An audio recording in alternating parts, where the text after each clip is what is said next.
अर्धमाइन स्वामी के शासन में हम सही विराजते हैं। तीर्थंकर जिनेन्द्र की पीयूष देशना जिनेन्द्रवाड़ी मनीषियों जगत कल्याणी है। ये सर्वज्ञ शासन नमोस्तु शासन जयवंतो जयवंतो वितराग श्रवण संस्कृति। भगवान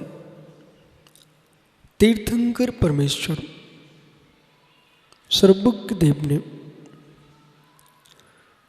वस्तु के वस्तुत्व को स्वयं वेदन करके जान करके जगत के जीवों को सत्यार्थ का बोध दिया है। वही वचन प्रमाणित हैं जिन वचनों में जीव जी चुका है।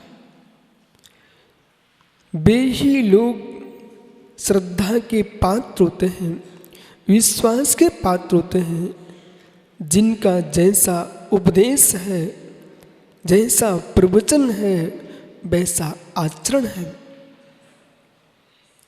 आचरण में भिन्नत्व हो और प्रवचन में भिन्नत्व हो, उस जीव के वचनों पर विश्वास नहीं होता।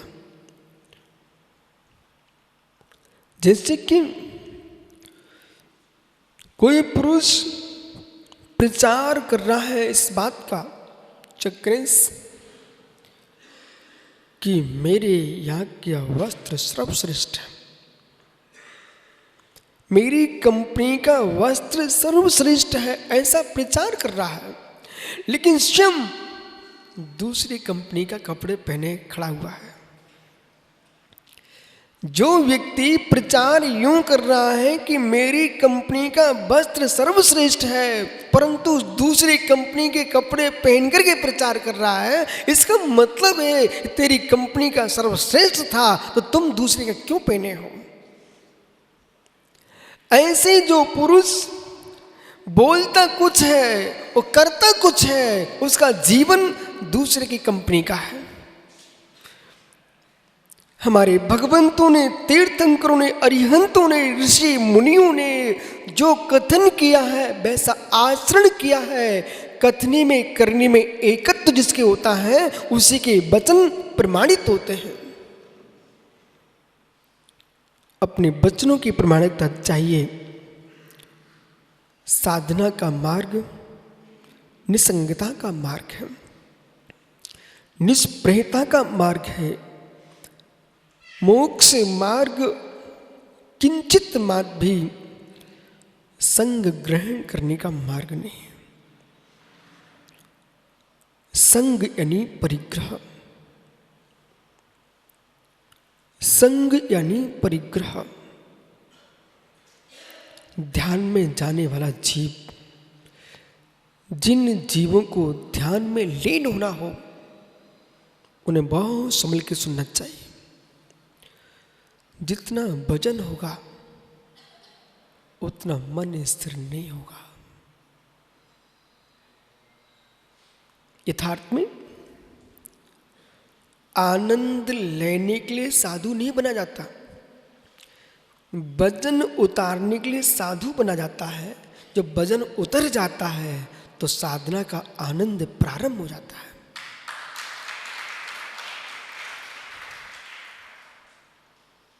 बेवजन मानसिक, बेवजन वाचनिक, बेवजन कायिक, 3 प्रकार का वजन है। शरीर पर कोई वजन रखे हुए हैं और गया के पंडित जी कह रहे हैं कि प्रभात सेठी आत्मा का ध्यान करो। तो प्रभात सेठी कहता भैया पंडित जी, हम ध्यान तो जब करेंगे, मेरे सिर पर जो पोटली ना, मित्र पहले इसको तो उठा के रख दे। तुमको ध्यान की बात दिख रही है, मेरे तो गर्दन दर्द कर रही है, पहले वजन हटाइए आप। सिर पर वजन है। प्रभात जी भैया, यदि विशिष्ट चिंतन करना हो, विशिष्ट ध्यान करना हो, पोटली का वजन तो बहुत वजन है। किसी व्यक्ति ने आपके सिर पर यूं हाथ पर रख दिया ना, उसे नहीं झेल पाएंगे।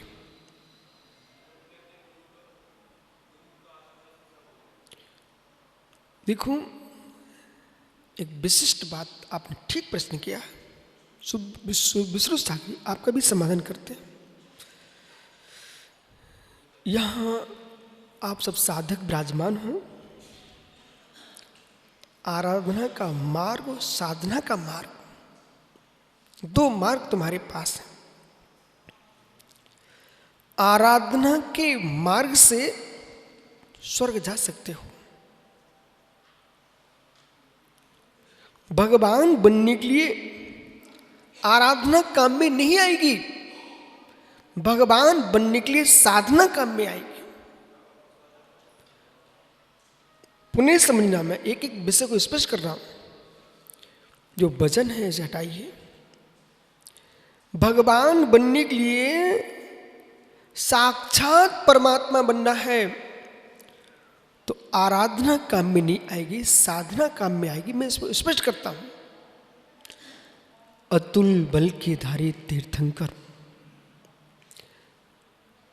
जिस वंश में तीर्थंकर जन्मे हों, सुबोध भैया, उस वंश के लोग क्या पुण्यात्मा होंगे। हर व्यक्ति को आनंद आता है जब आज आपने गया जी में तीर्थंकर अरहंत देव के पंचणक मनाने का परिणाम किया। तीर्थंकर जिनेन्द्र देव के प्रतिष्ठा पंचणक महोत्सव करने के परिणाम किए। नगर के बच्चे बच्चे, बालक बालक, वृद्ध वृद्ध, युवा युवा के मस्तिष्क में आनंद की लहर दौड़ गई कि भगवान का कल्याण हमारे गांव में होगा। जब एक नगर में पंचकणक होने के परिणाम हो जाए, एक नगर में पंचकणक महोत्सव का समय आ जाए, कोई भावना बन जाए, तो नगर का माहौल बदल जाता है। और फिर यानी पारसनाथ की नगरी से पारसनाथ के निर्वाण क्षेत्र पर आया भाई बनारस। आप भी मुस्कुराया करो भैया, और भाग्य मानो तुम तीर्थंकर पारसनाथ की नगरी में रहते हो और पारसनाथ की निर्वाण भूमि में दर्शन करने आए हो। आप तो अपने कमरे में बैठ करके खूब मुस्कुराया करो। बोले दुनिया के लोग नालों पर रहते हैं, कोई मित्र कत्ल खानों के गलियों में रहते हैं, आप तो तीर्थंकर भगवान पारसनाथ की जन्म भूमि में रहते हो। और जब अजमेरा जी, पवन भैया, जब मन में कई खिन्नता आने लग जाए कि मेरे जीवन में क्या होगा, तब मुस्कुराना जोर से। बे विदेशी रोए जिनके यहाँ न सिद्ध क्षेत्रों के दर्शन हैं, न सिद्ध होने वाले निर्गंतों के दर्शन हैं। हमारी पावन भूमि भारत देश है जिसमें निर्गंतों के और सिद्ध भूमियों के दर्शन होते हैं, इसलिए दुखी होने की कोई बात नहीं है।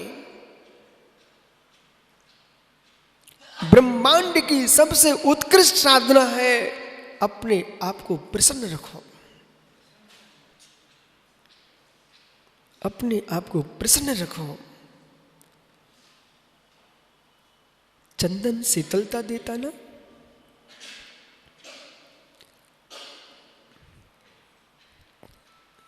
बैठो अजमेरा जी, प्रभात जी, भैया चंदन शीतलता देता है ना।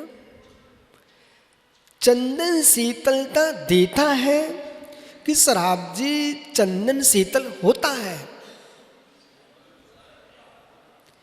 चंदन शीतलता देता है कि मुमुक्षु चंदन शीतल होता है। ललितपुर ज्ञानी, चंदन शीतलता देता है कि चंदन शीतल होता है। महिपाल जी, अरे एक मुमुक्षु जो शीतल नहीं होगा वो शीतलता क्या दे पाएगा? जो स्वयं में नहीं मुस्कुराएगा वो दुनिया को क्या मुस्कुराहट दे पाएगा?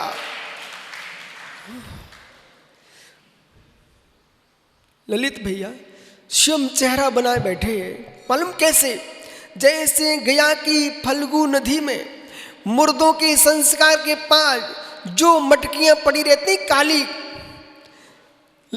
गया की फल्गु नदी में मुर्दों के संस्कार के बाद जो मटकियां पड़ी रहती हैं नदी में, ऐसा मटकी जैसा चेहरा बना के कोई घूम रहा हो, वो दुनिया को क्या मुस्कुराहट दे पाएगा? ओह, मुस्कुराहट चाहिए है, मुस्कुराहट चाहिए है। तो मुमुक्षु जैसे भगवान महावीर स्वामी की जन निर्वाण भूमि पावापुर में सरोवर में जैसे कमल खिले हुए हैं, ऐसा हृदय खिला जिसका होगा वो दुनिया को मुस्कुराहट दे पाएगा।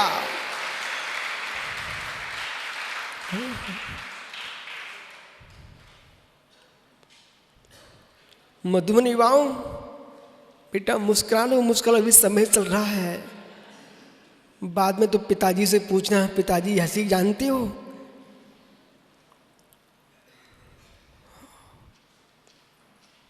विराजो विष्णु सागर जी, साधना आराधना,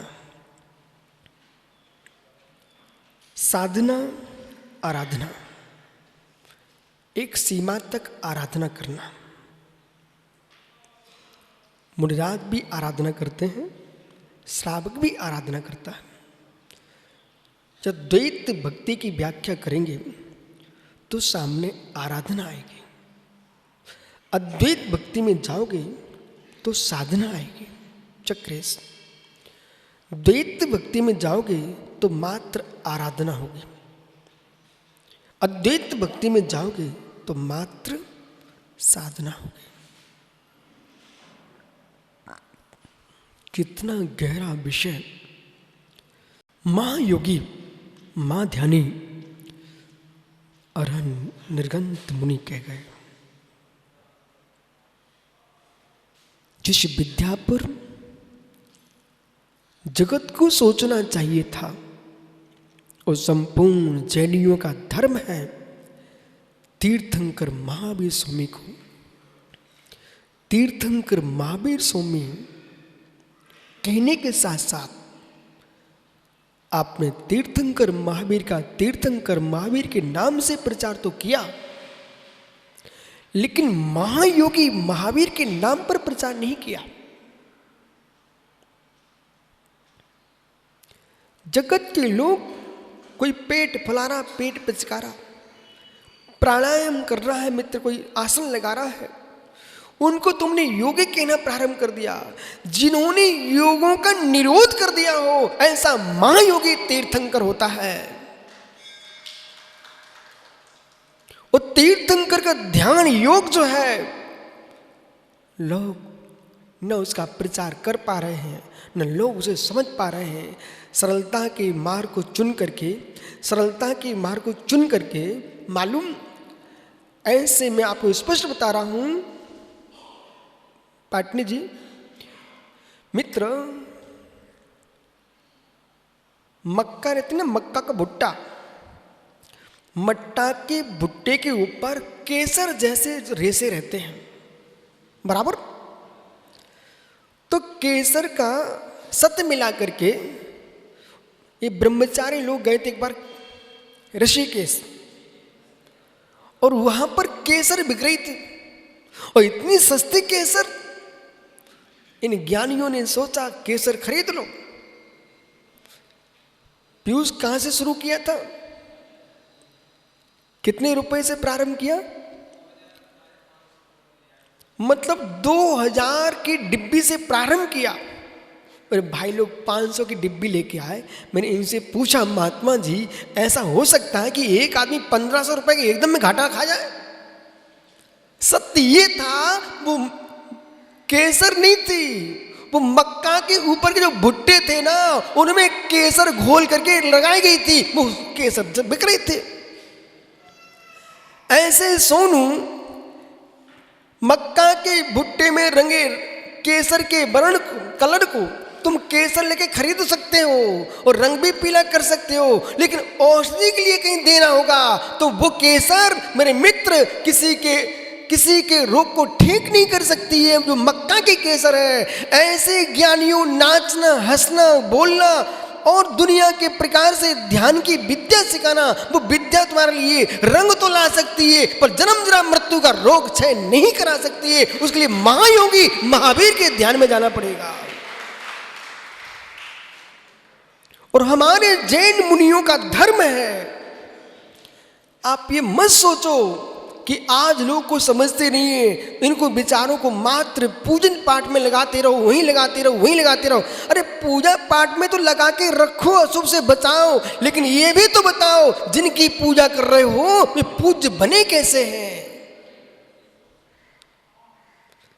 अशुभ से बचने के लिए पूजा पाठ करिए, भगवान बनने के लिए साधना करना पड़ेगी। करता हूं मैं स्पष्ट, क्योंकि विश्वनाथ सागर ने बीच में प्रश्न कर दिया ना, वो मुनिराज का प्रश्न तो उत्तर मुनिराज जैसा ही होगा अब तो।